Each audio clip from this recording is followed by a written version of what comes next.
Oui. Si vous avez subi un cambriolage, à mon avis, c'est bien une petite séance après de yoga. Après, voilà. Et pour éviter le cambriolage, parce qu'il y en a quand même 400 000 par an, il y a une solution, faire blinder votre porte. Mais David, j'imagine qu'il y a du bon et du moins bon, il y a des systèmes différents. Vous avez enquêté. J'ai enquêté, non, il y a du bon et du très mauvais, il faut être très honnête. Surtout ça. Alors vous parliez de 400 000 cambriolages, c'était en 2010. On a eu une progression sur les 12 derniers mois de 17,8% sur la France. De 164% dans certaines villes du Nord, donc il y a une bonne activité, une bonne reprise. Évidemment, conséquence de la crise. Voilà, conséquence de la crise, voilà, il y a un bon business. Et la chose qui est importante, c'est de savoir que 80% des voleurs passent par la porte quand ils veulent venir chez vous. Voilà, donc il n'y a rien de plus accueillant qu'une porte d'entrée. Donc nous sommes partis rencontrer monsieur Thierry Delhomme, qui est spécialiste du blindage de portes et des portes blindées. Et il va vous expliquer en images la différence entre les deux. Face à l'augmentation significative des cambriolages et à la prolifération sur le marché de portes dites blindées, nous sommes partis à la rencontre de monsieur Thierry Delhomme, spécialiste de la question, afin de savoir comment acheter en toute connaissance de cause la porte qui protégera véritablement votre foyer. Les éléments importants d'un bloc-porte, c'est bien un ensemble complet qui comprend un bâti qui est en général en acier pour des produits de sécurité haut de gamme. Il y a bien sûr le ventail qui, de par sa composition, ses différents matériaux, vont permettre d'avoir une résistance à l'effraction satisfaisante. Bien sûr, il faut avoir une serrure de qualité qui est une serrure dite multipoint. Donc à savoir, on n'a pas simplement un pin central, mais on a 3 ou 5 pins. Et du côté des pivots, il faut avoir des pivots de bonne qualité. Et dans notre jargon, on a ce qu'on appelle des systèmes anti-dégondage, qui ferait que même si le cambrioleur, par un moyen ou par un autre, allait casser les pivots, on ne pourrait pas enlever la porte. S'il est impossible à l'œil nu de faire la différence entre une bonne et une mauvaise porte blindée, il existe pour cela la norme A2P. Créée par les assureurs, vous la trouverez toujours apposée sur les modèles qui ont fait leurs preuves. Elle se décline en 3 classes. En fonction de la classe visée, il y a un temps de laboratoire en dessous duquel la porte ne doit pas s'ouvrir. Alors ces temps, il faut les manier avec précaution, ils sont de 5, 10 et 15 minutes. On peut considérer qu'un cambrioleur qui reste déjà 5 minutes sur un palier, c'est énorme. Quand on achète un produit, quel qu'il soit, dans un grand magasin et qu'on décide de l'installer soi-même, on prend le risque de commettre une erreur, de mal installer le produit. Sur les affaires trop prometteuses, on peut avoir des produits dits de sécurité qui s'ouvrent en quelques secondes ou quelques dizaines de secondes.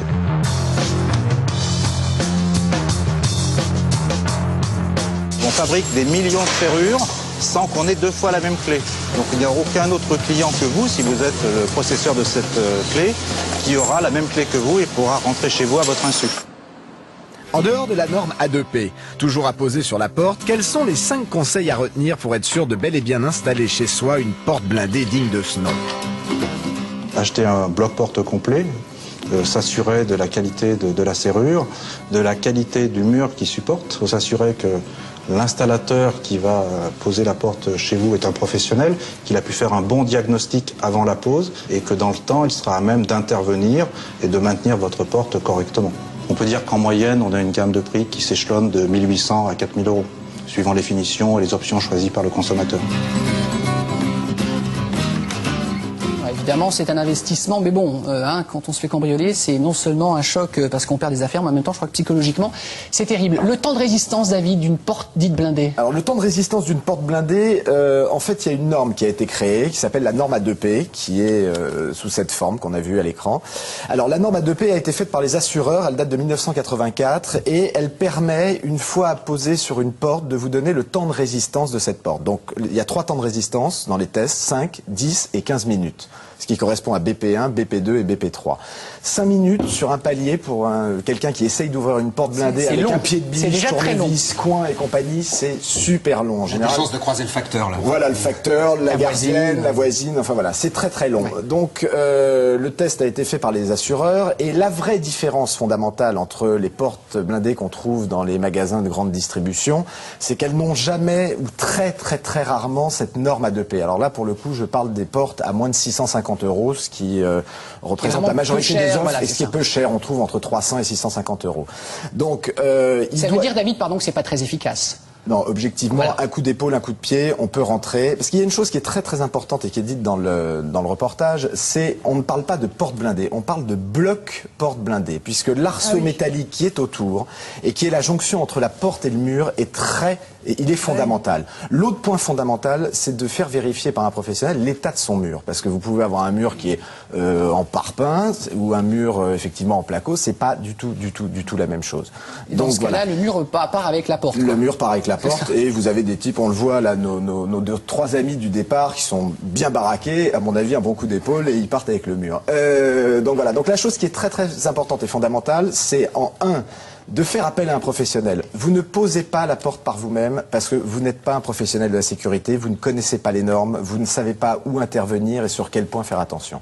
Ça, c'est la chose fondamentale. Donc, le magasin de grande distribution où on part avec sa porte dans le coffre de la voiture et on va l'installer, on évite. Oui, on évite.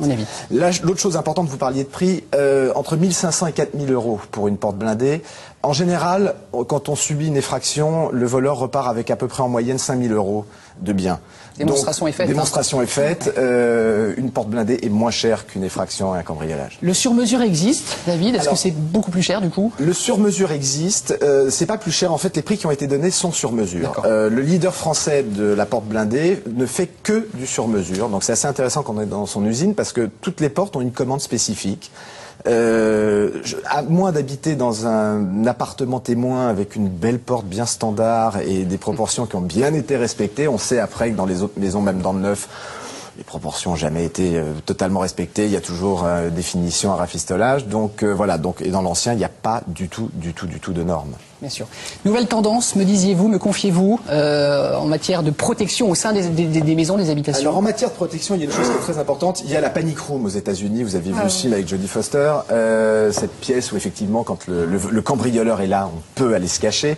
Il y a une nouvelle tendance qui est en train d'arriver, qui arrive par la Belgique en Europe. C'est des foyers qui se font équiper d'une première porte blindée pour la porte d'entrée et qui apposent une deuxième porte blindée. Alors devinez sur quelle partie de l'appartement ou de l'habitation? Le coffre-fort.